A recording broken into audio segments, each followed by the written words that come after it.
Qual é o assunto? Eu acho que alguns já ouviram alguma coisa eu pregar ou falar ou palestrar sobre esse assunto, mas vamos tentar agora nos concentrar nesse tema tão importante. Qual é o assunto ou um dos assuntos mais falados hoje na Igreja Mundial?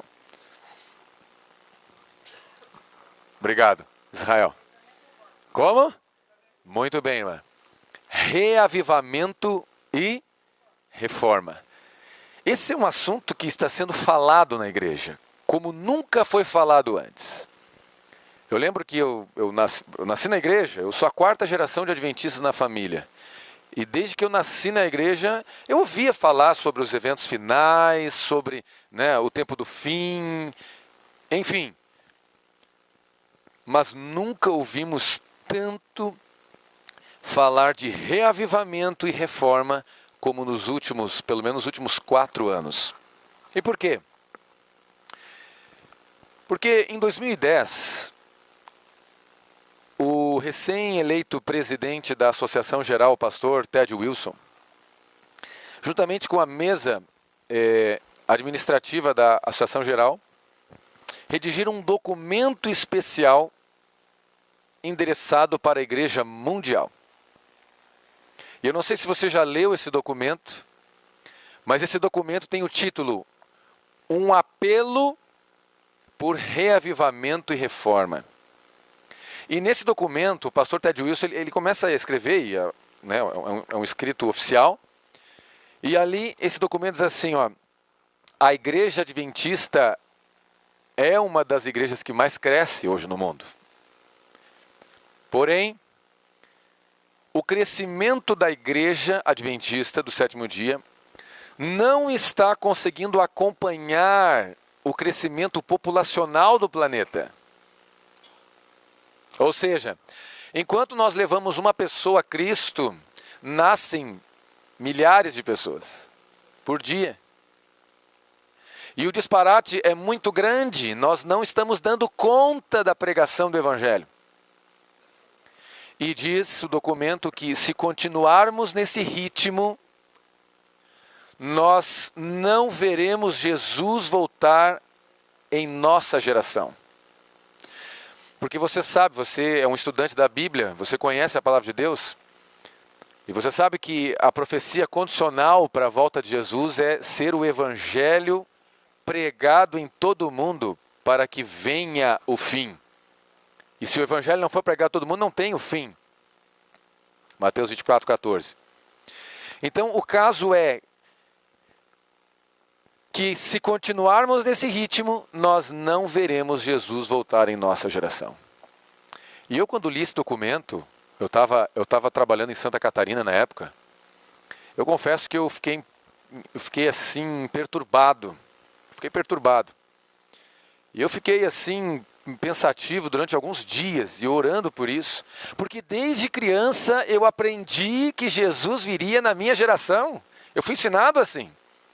Eu achava que nem ia dar tempo de casar, tinha maior medo disso, né? Falei, não vou casar agora. Né? Eu achava que não daria tempo, muito menos se não desse tempo de casar, não daria tempo de ter filhos. Não é?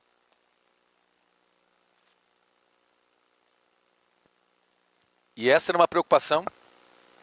E agora então eu entendo que se continuarmos nesse ritmo, Jesus não volta em minha geração. E eu comecei a me preocupar. Mas o documento ele não para por aí. Aí o documento ele chega num ponto que diz assim, se continuarmos nesse ritmo, não veremos Jesus em nossa geração. A menos que haja uma mudança dramática nos caminhos dessa igreja. A menos que haja uma intervenção sobrenatural nessa igreja. E se isso acontecer, então nós poderemos ver Jesus em nossa geração. E a minha pergunta a vocês que são pessoas inteligentes, porque estão aqui se preparando para serem líderes melhores, mais do que vocês já são. Que intervenção é essa? Que mudança dramática é essa nos caminhos da igreja a qual esse documento se refere? Ali chegou no ponto. Não há outra intervenção sobrenatural, não há outra mudança dramática nos caminhos dessa igreja, senão o derramamento da chuva serôdia sobre o povo da igreja verdadeira. É profético, é profecia. Aliás, nós deveríamos entender mais sobre as profecias do tempo do fim. Nós, como povo de Deus, nós entendemos muito de profecias do passado, né?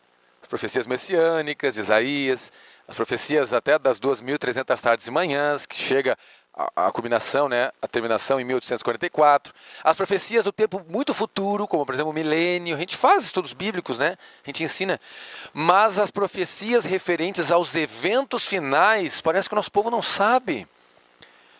Quando se fala nisso, há um frenesi no povo, o povo não sabe o que fazer. Uma vez eu perguntei na igreja, numa semana jovem, engraçado, a gente pensa que os jovens não se interessam, né, sobre esses assuntos. Eles são muito curiosos, porque eles precisam saber sobre esse assunto. Então eu falo muito sobre eventos finais, as semanas jovens, assim, sabe? Sabe, irmãos, a gente não pode perder muito tempo, abrindo um parênteses aqui. Não é porque Deus me chamou para a liderança jovem e que agora nós temos que dar circo e pão para a meninada. A juventude nunca precisou de líderes bobo da corte. Nunca. A juventude precisa de líderes que sabem aonde estão e sabem aonde querem chegar e onde vão chegar. A juventude precisa de líderes que apontem para eles o caminho e que, se necessário for, aponte o pecado para eles também. Eles precisam de modelos para seguir. Então, eu fiz um compromisso com Deus de sempre procurar pregar, não que, quem sou eu, pobre pecador, mas eu sinto assim uma necessidade, assim, uma preocupação de que ou a gente ensina essa juventude ou o mundo vai ensinar. E o mundo já está ensinando.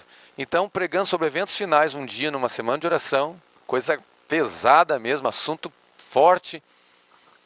Eu perguntei uma vez assim, queridos, quando será o fechamento da porta da graça? Antes do decreto dominical, depois do decreto dominical ou no decreto dominical? Gente do céu, havia uma divisão, sim, não é? Uma loucura, uns achavam que era o antes, outros achavam que era depois, outros achavam que era no decreto. E a gente vê assim realmente que, não é? Há uma pobreza no estudo desse assunto hoje na igreja, infelizmente, né? O que é reavamento? O que é reforma? O que é autoclamor? Né? O que é a angústia de Jacó? Esse vocábulo figurativo, né? Que determina uma situação em um certo período profético no futuro, não é? Quais são as pragas? Quando ocorrerão as últimas pragas? Não é? Enfim, assuntos, né? Chuva serôdia, o que é? Uma vez eu perguntei na igreja, quantos aqui sabem o que é chuva serôdia? 50% levantou a mão. E os outros? Batizados? Não sabiam que era chuva serôdia. Então veja que esse é um assunto urgente, a menos que haja uma mudança dramática nessa igreja. Se não houver, a coisa vai continuar como está. E Jesus não virá nessa geração. E se não vier, a culpa é de Deus ou é nossa?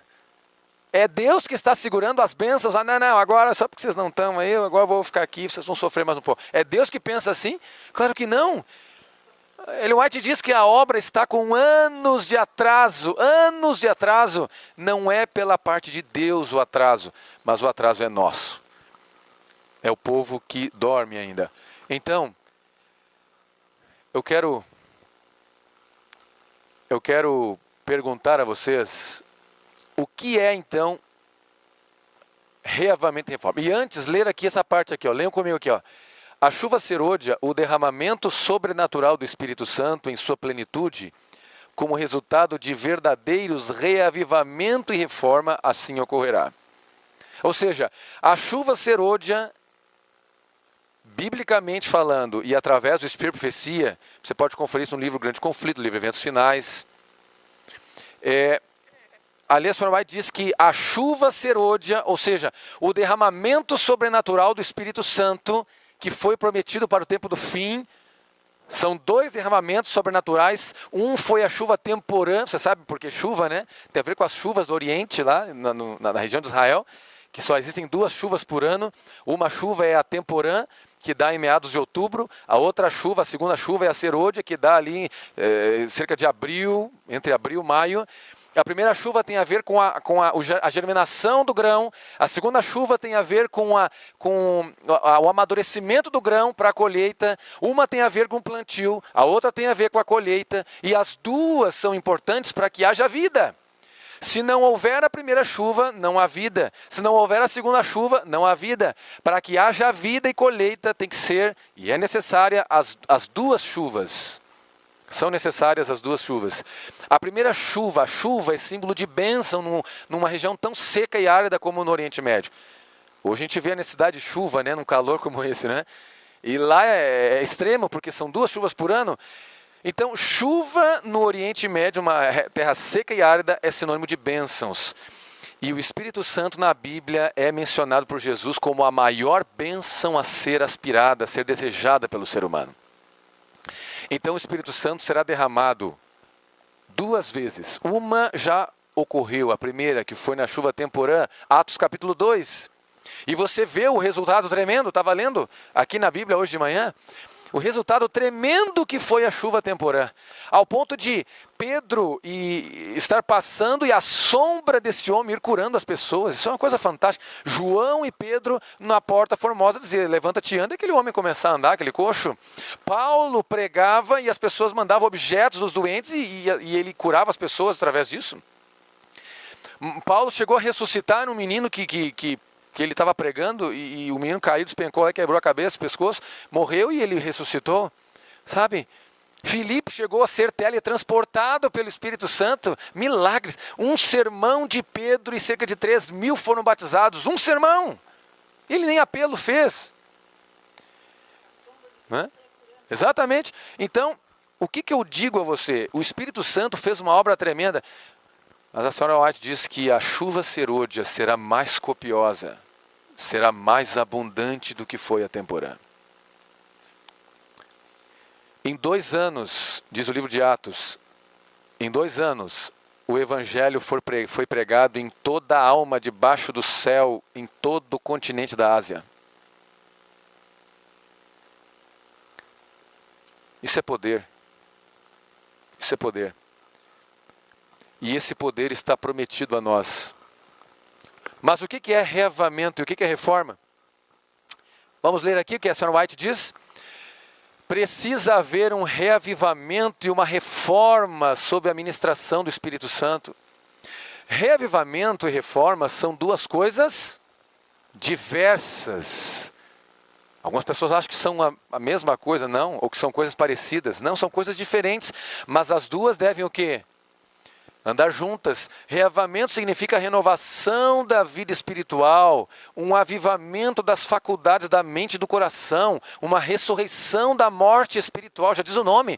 Reavivamento é um renascimento, é uma nova vida. A pessoa está morta espiritualmente e ela revive, ela renasce, né? É um reavivamento espiritual.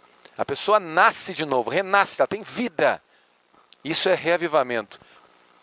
Agora, reforma significa uma reorganização, uma mudança nas ideias, teorias, hábitos e práticas. É uma mudança. Reforma é mudança. A reforma não trará o bom fruto da justiça, a menos que seja ligada com o reavivamento do espírito. Ou seja, só reavivamento sem reforma, não há eficiência na obra para Deus.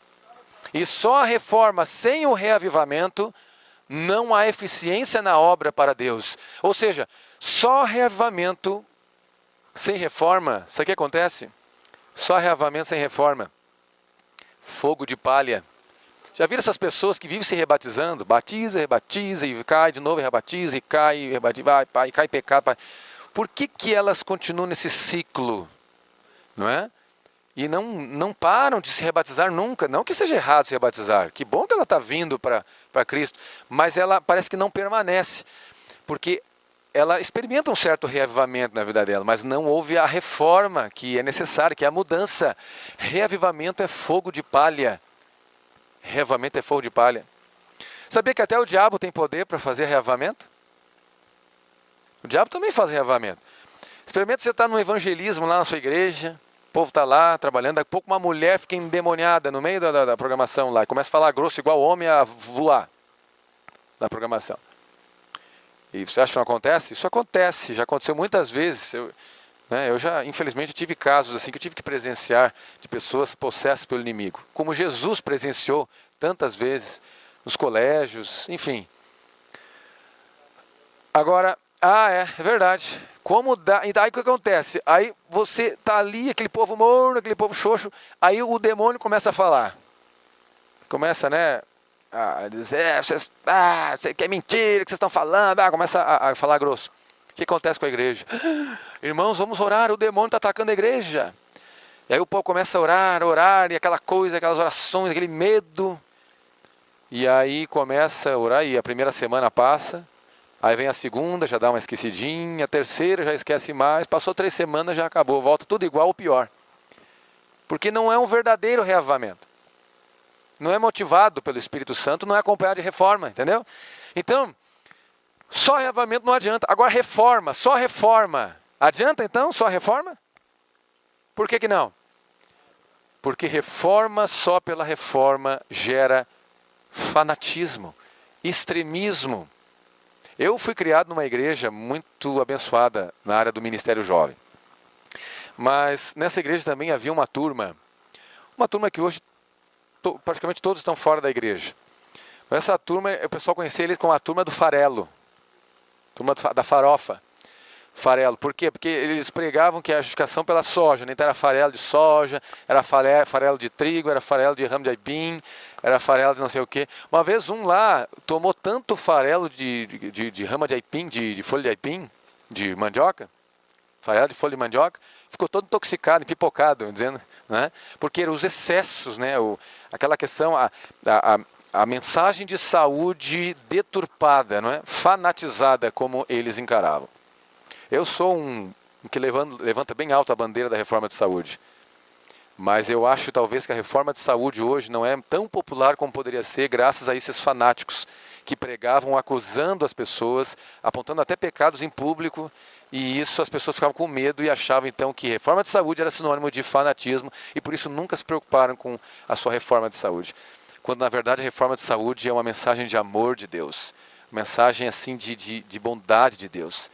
É Deus dizendo assim, eu amo você, filho, e eu quero o seu bem, e aqui está, para que você possa ter uma mente limpa, para você poder ouvir a minha voz e poder se salvar. Uma mensagem de amor de Deus.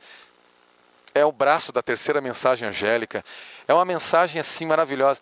Mas essa turma pregava de maneira estúpida, de maneira fanática, de maneira acusativa, condenatória. E aí o que acontecia? Nossa, esses homens são reformadores. Mas depois ficamos sabendo que alguns daqueles ali, quando chegavam em casa, quase matavam a mulher a pau. Surrava a mulher. E os vizinhos reclamavam, às vezes tiveram que chamar a polícia. Já pensou?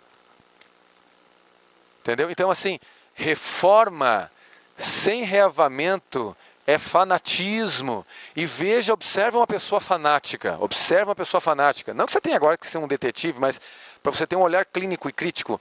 Observa uma pessoa fanática, ela vai salientar muito um ponto, uma área da vida, e até acusar algumas pessoas se necessário for, mas no outro lado do pêndulo, ela está em muito débito, porque ela tem desequilíbrio. O fanatismo nunca promoveu o equilíbrio entre o povo de Deus.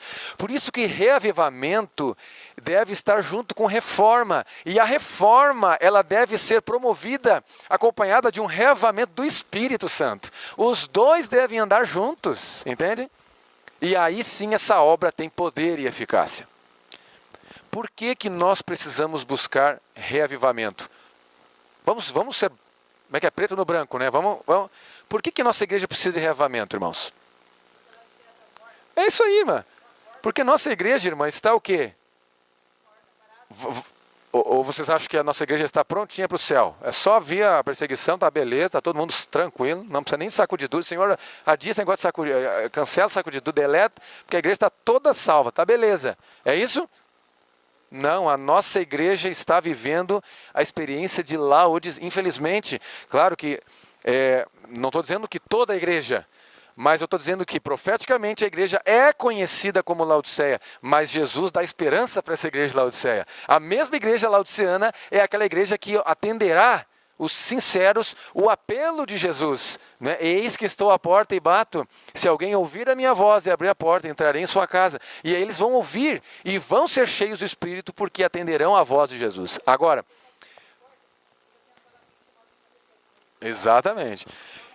Então, queridos, a questão é a seguinte: nós hoje precisamos de reavivamento, porque a igreja precisa de reavivamento. Agora, a igreja precisa de reforma? Precisa ou não precisa? Em que áreas da igreja hoje, vamos ser bem abertos aqui, em que áreas da igreja hoje nós precisamos de uma reforma? Veja, e eu não tô amaciando aqui não. Essa reforma precisa acontecer entre os membros da igreja, essa reforma precisa acontecer entre os jovens da igreja, essa reforma precisa acontecer entre os líderes da igreja, essa reforma precisa acontecer com os pastores da igreja, essa reforma tem que acontecer em toda a igreja. Que tipo de reforma nós temos que promover na nossa igreja, acompanhado de um reavivamento? O estudo, interessante, né? Lição da escola sabatina, né? Olha só, que quadro triste, né? O irmão está dizendo ali, a promoção do estudo da Bíblia, né? Da lição da escola sabatina, que até líderes, alguns já não estudam mais. Testemunhos.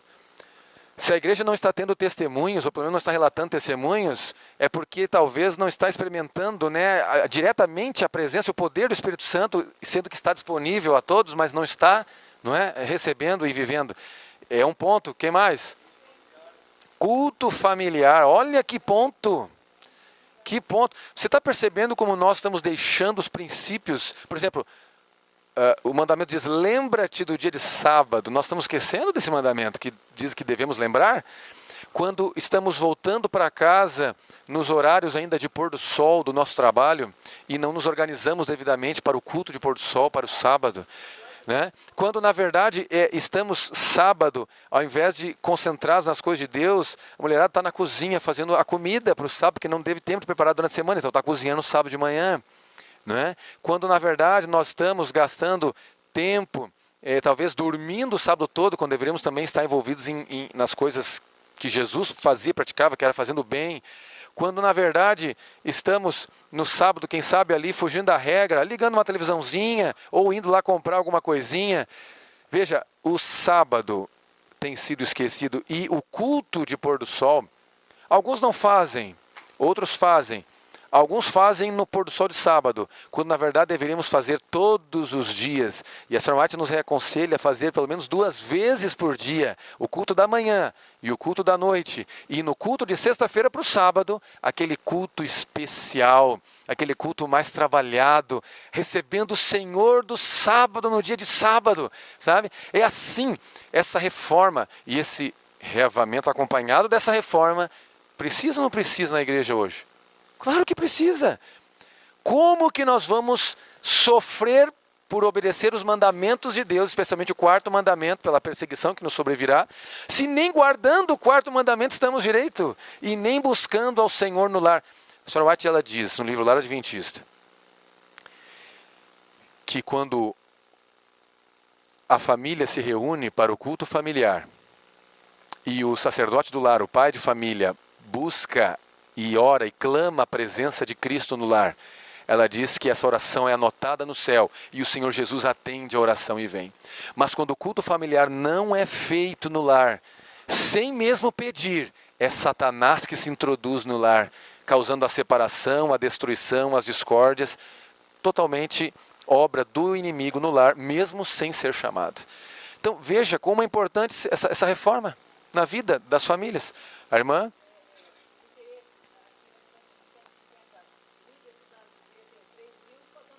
Ok, o interesse, né, pelo trabalho, né, pela obra, né? É verdade. É verdade, irmã, é verdade, o interesse pelas coisas espirituais. Bom, são tantos assuntos. E o que falar sobre, por exemplo, vestuário, na igreja? O que falar, por exemplo, sobre alimentação e estilo de vida na igreja? O que falar sobre entretenimentos mundanos, que hoje é tão comum na igreja? Você está percebendo que nós, como igreja, precisamos desesperadamente de um reavivamento do Espírito e precisamos desesperadamente de uma verdadeira reforma do Espírito Santo em nossa vida, não é? Nós precisamos desesperadamente de uma mudança dramática nesta igreja, como diz o documento redigido há 4 anos atrás. Irmãos, eu confesso a vocês que ou nós nos atiramos a esta obra, ou nós vamos ficar amassando esse barro aqui durante muitos anos ainda. Muitos anos ainda, sabe? Reavamento e reforma devem efetuar a obra que lhes é designada e no realizá-la precisam fundir-se. Agora, eu falo muito sobre isso para os jovens, né? Para os jovens. Eu sou líder de jovens e esse já é o 3º ano que estamos aqui trabalhando com a juventude. E a gente, por que fazer esse Camporim nessa roupagem? Não é? O que isso tem a ver com os jovens? Porque em Joel 2,28 você conhece a promessa. Você sabe o que está escrito lá em Joel 2,28, não é? Joel 2,28 diz: e acontecerá depois que derramarei o meu espírito sobre toda a carne, vossos filhos e vossas filhas profetizarão, vossos velhos sonharão, e vossos jovens terão visões. Isso aqui está se referindo ao tempo a 2 momentos, porque no verso 23 fala sobre a chuva temporã e a serôdia. Assim como ocorreu na chuva temporã, e o próprio apóstolo Pedro citou esse texto quando explicou o fenômeno que estava acontecendo com eles, porque eles estavam cheios de espírito. Assim como foi naquele tempo, será também agora nos dias atuais. A chuva serôdia será derramada. E você percebeu que da fatia de Joel 2,28, 2/3 dessa fatia é para a juventude? Para os filhos e filhas. Quem são os aventureiros, desbravadores, se não filhos e filhas da igreja e da comunidade? Quem são os juvenis, a gurizadinha da igreja? E os jovens da igreja? 2/3 dessa promessa de Joel 2,28 está reservada para a juventude. Então, às vezes o pessoal fala: pastor, o senhor fala tanto sobre esse assunto, né? Esse assunto é mais assim, não sei, os outros pastores falam, pastores mais velhos e tal. Amados, vamos quebrar esse tabu, esse paradigma que não é bíblico. Se tem um departamento, eu estou representando o Ministério Jovem aqui, mas se tem um departamento da igreja que deveria falar, pregar, ensinar, buscar a presença do Espírito Santo e a chuva serôdia, é o Ministério Jovem. Porque se essa promessa é reservada, por que não se fala nisso? Tem que ser falada. E eu falo para vocês, porque vocês são líderes. E eu quero que vocês entendam uma coisa, queridos anciãos, diretores de lar e família, diretores da escola sabatina, diretores de jovens que tem aqui, talvez. Eu quero dizer para vocês, líderes, os jovens observam vocês. Os jovens olham para vocês. Você pode pensar: não, o jovem não quer nada com a gente, o jovem só quer... Não. O jovem precisa de modelos e eles olham para os líderes de sua igreja. Você pode até não acreditar, mas eles respeitam os líderes da igreja. E se você se envolve com eles, demonstra amor e interesse neles, eles correspondem, eles respondem a esse amor. Estou certo ou errado, Naor? Naor que trabalhou tanto tempo com jovens. Eu quero dizer uma coisa, só um pouquinho, mas a palavra. Eu quero dizer uma coisa para vocês. Eu tenho ouvido testemunhos de jovens, não é? Que querem um reavamento e uma reforma. Eles desejam, eles têm me dito. Graças a Deus, Deus nos deu a graça, o privilégio de escrever um livro ano passado, foi lançado esse ano, que é um livro que fala sobre reavamento e reforma para o Ministério Jovem, mas também serve para toda a igreja, né? O título do livro é A Última Geração. Até posso depois, pastor, disponibilizar aqui para o grupo também, né, esse livro que fala sobre reavivamento e reforma para o tempo do fim, para a juventude e para toda a igreja. Alguns passos importantes para isso. Nós temos ouvido testemunhos assim de jovem: pastor, eu busquei ao Senhor, eu busquei a Deus, eu estou sentindo que Deus tem um chamado para mim. Sabe, jovens decidindo ser pastores, jovens, sabe, eles desejam, mas eles precisam de líderes, não é? Que os encaminhe, que acreditem neles e que expliquem, que falem para eles do potencial deles. Sabe que eu não sei, quando se fala em jovem, parece que sempre se pensa naquela ala mais fraca da igreja, né? Até as encenações. É sempre aquela encenação, engraçado. Não estou dizendo que sou contra, em algum momento da vida tem que acontecer isso, mas é sempre aquelas encenações do jovem ali, está ali, daqui a pouco ele abandona Jesus, ele vai para as drogas, ele vai fumar, vai beber, aí vem os demônios ao redor dele, aí Jesus tenta salvá-lo e os demônios espantam Jesus, e aí daqui a pouco vem Jesus, aí ele fica lá e os demônios atrás e o Jesus ali segurando ali e tal, até que ele vai, ganha. Aí o jovem que está todo arrebentado no pecado, aí Jesus vai e alcança. Beleza, eu acho que isso faz parte do grande conflito. Em algum momento, a graça de Cristo vai alcançar o jovem. Mas por que sempre enfatizar que o jovem tem essa situação na vida? Por que não dizer para o jovem que o ideal de Deus para ele é que ele vai receber a plenitude do Espírito Santo? Esse é o ideal de Deus para a juventude, sabe? Jovens, sois fortes porque tendes vencido o maligno. Sabe? Nós temos que incentivar e ensinar para eles isso. Agora, se nem nós estamos vivendo um reavamento, uma reforma, como é que a gente vai ensinar para eles o quê? Né? O que nós podemos ensinar para eles? Você entende que nós precisamos buscar primeiro, porque depois nós temos que oferecer?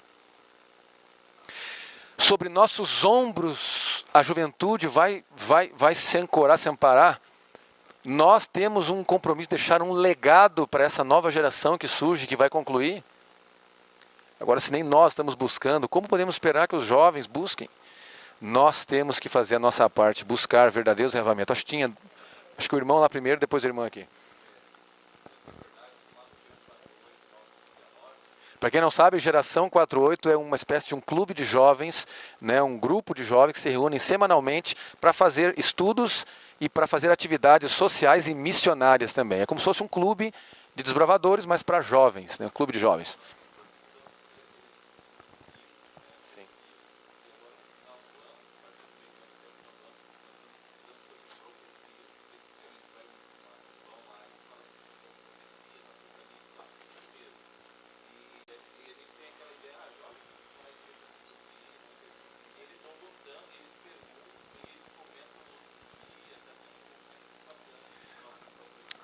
Sabe, Israel, isso que você está falando aí é uma prova de que está havendo um despertar na juventude. É uma prova clara. Nós temos a chance, o momento é agora, sabe? Agora é o momento do preparo, como nunca foi antes. A hora é agora. Fala, irmã. Exato, 14, verso 8, né? Exatamente.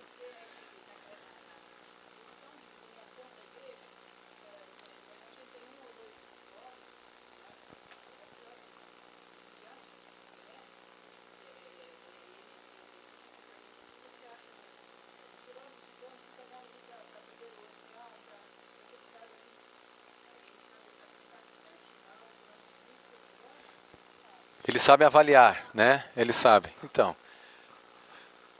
a chuva serôdia foi prometida para a juventude adventista, né? E para todos nós. Joel 2, agora presta atenção nisso aqui, queridos. Olha só o que diz, olha só esse slide aqui. Joel 2:28 com Atos 1:8, né, no contexto da chuva serôdia, tem a ver com Apocalipse 18, o alto clamor. Você está percebendo que um texto tem ligação direta com o outro? Joel 2:28 fala sobre o derramamento do Espírito Santo e o que vai acontecer com aqueles que forem cheios do Espírito Santo. Atos 1, verso 8 é a promessa do próprio Jesus. Foi Jesus quem falou: recebereis poder ao vir sobre vós o Espírito Santo e sereis minhas testemunhas, tanto em Jerusalém, na Samaria, na Judéia e até os confins da terra. E Apocalipse 18 fala a obra do outro anjo. A obra do anjo de Apocalipse 18, né? Exata, essa é a mensagem, né? O que é esse novo anjo? É uma nova mensagem? Não. É um poder que foi acrescentado à mensagem angélica de Apocalipse 14. Então, esse anjo ele voa rapidamente pelo meio do céu. E Ellen White diz que a chuva serôdia promoverá um fenômeno na igreja chamado alto clamor, que é justamente o que Apocalipse 18 diz, esse anjo voando rápido pelo meio do céu. E por que esse anjo está voando rápido? Porque ela diz que a chuva serôdia do Espírito Santo vai nos capacitar a levar o Evangelho a todo mundo. E ela diz, no livro Eventos Finais, da Sr. White, que será num tempo extraordinariamente rápido. Então virá o fim. A pregação ocorrerá num tempo extraordinariamente rápido, porque será impulsionada pelo poder da chuva serôdia do Espírito Santo. Aquilo que nós não podemos fazer numa vida inteira, Deus vai nos capacitar a fazer em pouco tempo, pelo seu poder. Só que tem um detalhe. Bom, deixa eu só definir rapidamente o quadro profético. Nós receberemos a chuva serôdia. Haverá o alto clamor. A mensagem será pregada a todo mundo terá chance de se decidir. A porta da graça se fecha. Ah, tá, para aqueles que não querem saber, né? A porta da graça se fecha depois do decreto dominical, ok? Mas num período muito curto de tempo, portanto, ninguém pense que... chegou o decreto, agora vamos preparar então. Cuidado. Isso pode ser um preparo falso.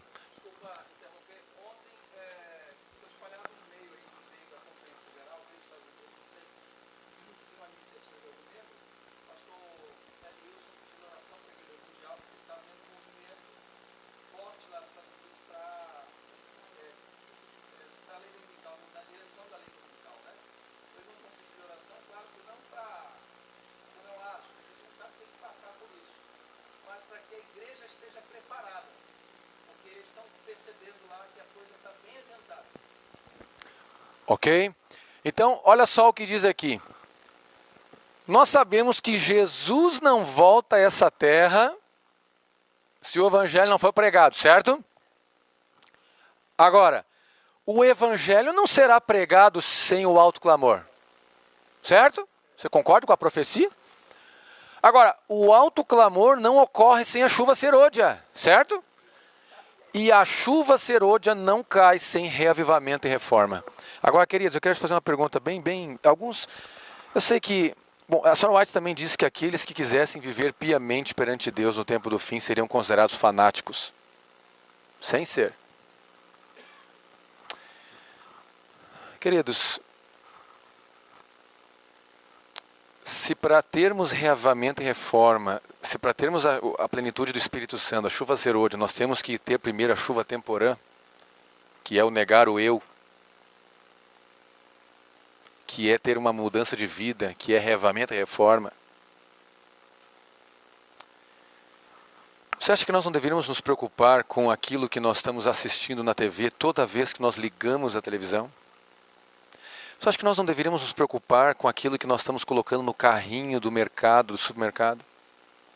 Teve um dia que eu estive no mercado, encontrei um irmão da igreja. E, engraçado, não sei por que os irmãos têm essa reação quando me veem. E quando eu cheguei assim, o irmão já estava com engradado de coca. Eu sei que vocês acham, nem sei se conhecem esse refrigerante, Coca-Cola.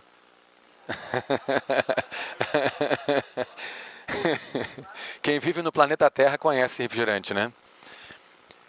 Porque depois da água, né? Acho que é o mais bebido aí, né? Mais conhecido, né? Se a Coca-Cola tinha um... Pois é. Diz que eles tinham um sonho, né? De fazer com que o refrigerante Coca-Cola fosse mais bebido que a própria água, né? Não sei se atingiram esse sonho aí. Mas o caso é que o irmão ficou apavorado, não sabia, ele ficou assim num desespero. Eu não sabia o que... Pastor, suquinho de ameixinha preta, né, pastor? Suquinho de ameixinha preta.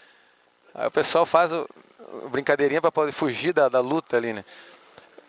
Aí eu tentei desconversar, porque eu vi que ele ficou assim, eu tentei desconversar, eu não queria eu ser um... Não, assim, ó, aí eu desconversei, irmão, e aí, como é que tá lá a família, papapá, entendeu? Para não... Mas... Eu acho que a gente deveria se preocupar, irmãos, aquilo que a gente coloca no carrinho do nosso mercado. Porque a palavra de Deus é muito clara, quer aquilo que comamos ou bebamos, deve ser para quê? Para a glória do homem, para satisfazer o prazer do homem, para a glória de Deus. Eu quero só abrir um parênteses aqui. Só um parênteses, é só um ponto, perto de tantos, eu não tenho tempo para isso. Eu poderia ficar uma manhã toda aqui e roubar todo o tempo aí do pastor Célio, do pastor Edinaldo, que eu teria assunto para isso. Mas eu vou dizer uma coisa assim, Pois é, eu vi que ela não gostou de você, ela falou. Ali, tá brincando, tá brincando. Ai, ai. Mas agora voltando aqui, vamos pensar numa coisa. Você poderia pensar numa pessoa, cheia do Espírito, recebendo a chuva serôdia, mas sendo essa pessoa viciada em cocaína, por exemplo? Um viciado em cocaína, cheio do Espírito da chuva serôdia. Você consegue imaginar uma coisa dessa? É impossível, né?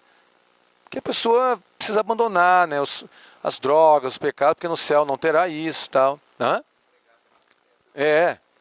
Agora, se a gente não consegue conceber a ideia de uma pessoa viciada em cocaína receber a plenitude do Espírito, por que a gente consegue pensar ou contemporizar com a ideia de que uma pessoa viciada em cafeína, por exemplo, poderá ser cheia do Espírito Santo? Só para você pensar um pouco, sabe? Como a coisa é séria. São drogas?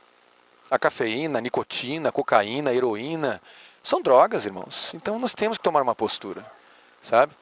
Nós temos que tomar uma postura diante de Deus. Porque se nós não tomarmos uma postura diante de Deus, Deus em algum momento terá que tomar a postura final, que é o fechamento da porta da graça. Eu estou falando coisas aqui que se eu falasse para um leigo que chegou agora na igreja, ele se assustaria, diria, não, esse pastor está meio... né? Mas estou falando para líderes que conhecem o Espírito de Profecia, conhecem a Bíblia. Nós temos que dar passos mais largos, irmãos. Não movidos pelo fanatismo humano, não. Mas movidos por um trabalho suave do Espírito Santo em nosso coração, por amor a esse Deus. Senhor, por amor a Ti, eu recuso isso aqui. Porque eu quero ouvir a Tua voz meiga e suave ao meu coração, ao meu ouvido. Então, Senhor, por amor ao Senhor, eu abandono isso aqui. Eu só vou usar isso aqui. Por amor a Ti, Senhor. Porque eu quero comer, eu quero beber, eu quero viver para a Tua glória. Essa deveria ser a postura dos líderes da Igreja Adventista Mundial. Fala, irmão.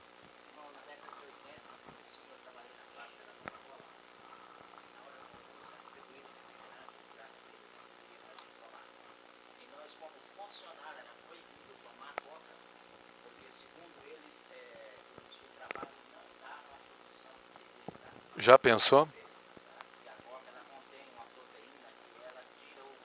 Vigor. Uhum.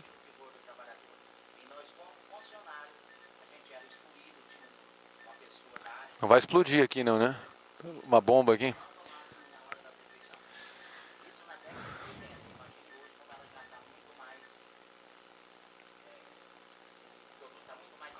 Avançado, né? Já pensou, irmão? Que revelação, hein? Essa eu não sabia. Muito obrigado pelo teu testemunho. Isso aí eu vou usar nas minhas palestras. Já pensou? Isso, o senhor trabalhou onde? Em Maringá. Na fábrica, essa aqui de Maringá.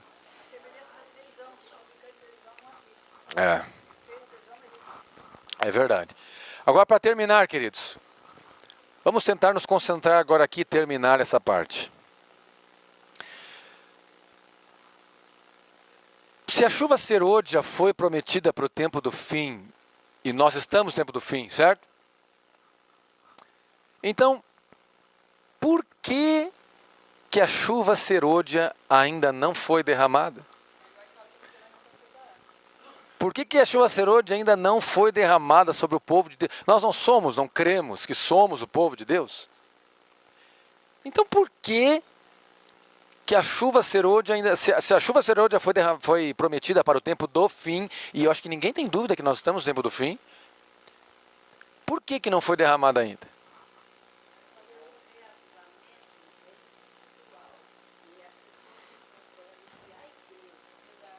Olha, interessante. Interessante, muito interessante.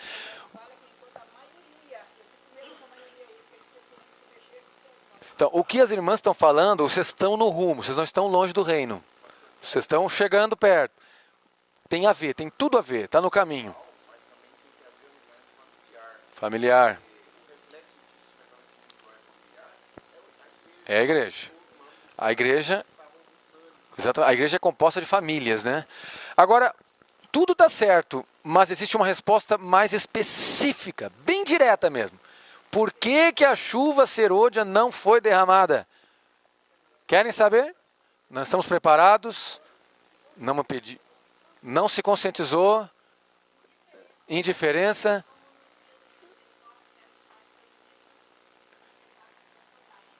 Reunidos, a unidade, não é? União, tudo está correto. Agora, querem saber a resposta que está aqui no telão? Sim ou não? Mas já acabou o tempo aqui. E aí, pastor? Vamos lá então? Por que a chuva serôdia ainda não caiu? Resposta. Só por um motivo. Porque nós não? Só isso. Pedi e dar-se-vos-á. Lucas capítulo 11, verso 9. Buscai e acharei. Batei e abrir-se-lhe-á. Porque todo aquele que pede, recebe. Agora, olha o que Jesus diz. Ele até usa um certo, não vou dizer um senso de humor, mas ele usa assim uma... Olha como ele fala.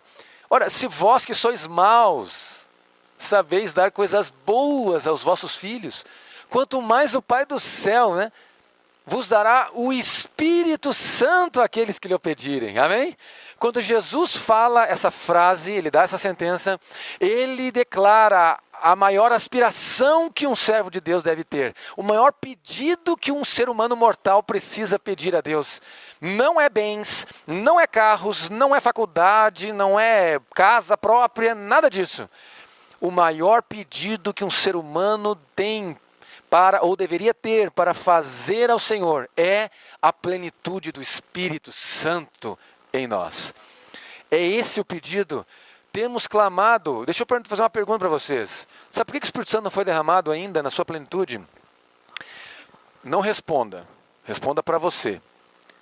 Quantos de nós aqui, nos últimos dias aí, nos últimos talvez 7 dias, quantos de nós temos na primeira hora da manhã, cedo, na madrugada, com oração, com choro, com pranto, como Jacó, na presença do anjo, na presença do próprio Cristo, dizendo, não te deixarei, Senhor, enquanto não me abençoar.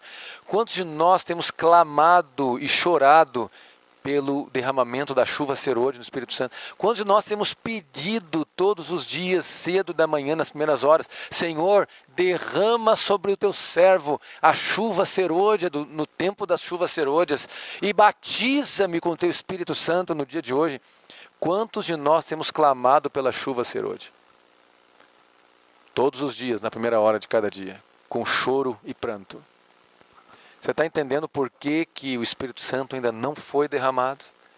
Você começa a entender agora por que que o Espírito não foi derramado em sua plenitude? Só por um motivo.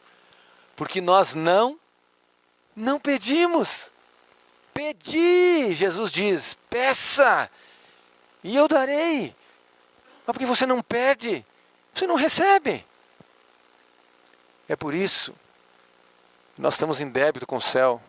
Nós temos pedido muitas coisas banais, mas não temos pedido aquilo que realmente importa. Nós temos que pensar nisso como líderes. Fala, irmão.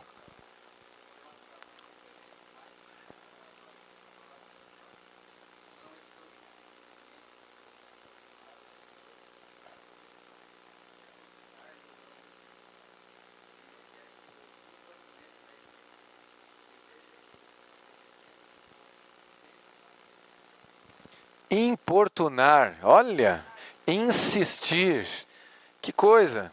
Obrigado, irmão, olha que texto, não é?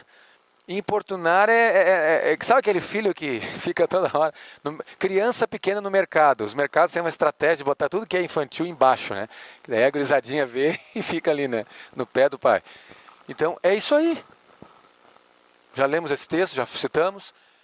Olha o que ela diz ainda. Não é por qualquer restrição da parte de Deus que as riquezas de sua graça não fluem para a terra em favor dos homens. Não é porque Deus não quer derramar o seu Espírito que o Espírito não foi derramado ainda. Não é?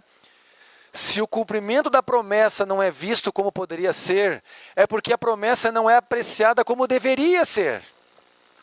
Sabe? Se todos... Olha só, eu deveria até ter grifado essa palavra aqui. Ó. Se todos estivessem dispostos, todos seriam cheios do Espírito. Já pensou? Onde quer que a necessidade do Espírito Santo seja um assunto de que pouco se pense, ali se verá sequidão espiritual, escuridão espiritual e espirituais declínio e morte. Agora, quando quer que assuntos de menor importância ocupem a atenção, o divino poder preciso para o crescimento e prosperidade da igreja, e que haveria de trazer após si todas as demais bênçãos, está faltando, ainda que oferecido em infinita plenitude. Nós estamos gastando tempo com outros assuntos, às vezes periféricos, às vezes discussões em comissões de igreja desnecessárias, por lutas, por posições e cargos, às vezes discussões se esse púlpito tem que sair daqui, ou tem que ficar aqui, se pode sair daqui ou tirar daqui, discussões desnecessárias, quando na verdade deveríamos gastar tempo clamando pelo Espírito Santo, falando das coisas do céu. Eu não sei por que hoje na igreja, quando alguém começa a falar das coisas de Deus, as coisas do céu, começa a falar, já o grupinho que está junto já para, já começa a sair, parece que considera o cara meio fanático. Engraçado, parece que o certo virou errado e o errado virou certo. Eu não entendo uma coisa dessas, sabe? Não poderiam jamais conviver com Jesus? Uma vez que este é o meio pelo qual havemos de receber poder, por que não sentimos fome e sede pelo dom do Espírito? Por que não falamos sobre ele? Por que não oramos por ele e não pregamos a seu respeito? O Senhor está mais disposto a dar o seu Espírito Santo àqueles que o servem do que os pais a dar boas dádivas aos filhos. Cada obreiro devia fazer sua petição a Deus pelo batismo diário do Espírito. Grupos de obreiros cristãos se devem reunir para suplicar auxílio especial, sabedoria celestial, para que saibam como planejar e executar sabiamente. Especialmente devem eles orar para que Deus batize seus embaixadores escolhidos nos campos missionários com uma rica medida do seu Espírito. Ela está dizendo que nós devemos orar pelos pastores e missionários, não criticá-los. A presença do Espírito com os obreiros de Deus dará à proclamação da verdade um poder que nem toda a honra ou glória do mundo daria. Sabe, queridos, terminou. Eu quero receber a plenitude do Espírito Santo. Eu sei que eu sou um pecador. Eu me considero o pior dos pecadores. Eu acho que você também deve se considerar. Mas eu tenho orado a Deus e dito assim: Senhor, ou me dá o teu Espírito, ou não adianta mais. Ou o Senhor opere uma obra, ou o que estou fazendo aqui? Estou me tentando, queridos, de alguma maneira entender o que Deus deseja de nós. E eu vou dizer para você uma coisa. Eu quero aqui particularmente pedir que vocês orem por esse Campuri de maneira especial. Alguns encaram o Campuri como sendo uma festinha da igreja. A Sra. White diz que as reuniões campais, as grandes concentrações da igreja, esses campuris, são as grandes oportunidades de Deus para derramar o seu Espírito sobre a igreja. A igreja está ali reunida e orando. Quero que vocês orem por esse campuri, porque será a grande chance de Deus derramar o seu Espírito, ou pelo menos será o grande pontapé para preparar essa liderança e essa juventude para o que deve acontecer. Nós devemos orar pelo Espírito Santo, amar o Espírito Santo, clamar pela presença dEle, viver na presença dEle. Deus quer cristãos como Enoque, que viviam na presença de Deus todo o tempo. Sabe qual a oração de Enoque? Livro Eventos Finais, capítulo 5. Ela diz que Enoque orava dizendo assim: Senhor, mostra-me de que maneira eu posso te honrar mais, Senhor. Como posso agradar a Ti, ó Deus. Mostra-me como não errar, Senhor. Mostra-me como posso te agradar de todo o coração. E Enoque se habituou a ter o senso da presença de Deus constantemente em sua vida. Enoque andou com Deus, e tanto andou com Deus que Deus o tomou para si. Que eu e você possamos ser líderes como Enoque, que andam com Deus, que conhecem a Deus, porque têm comunhão com Deus, e porque serão e são cheios do Espírito Santo. E quando a chuva serôdia for derramada, queridos, que todos nós, pela nossa insistência, pelo nosso anseio, e porque já estamos preparados, que nós possamos receber essa graça celestial, possamos juntos participar do alto clamor, e que juntos possamos conseguir a façanha de pregar o Evangelho num tempo extraordinariamente rápido e então receber a nossa coroa da glória. Que Deus abençoe a todos. Amém.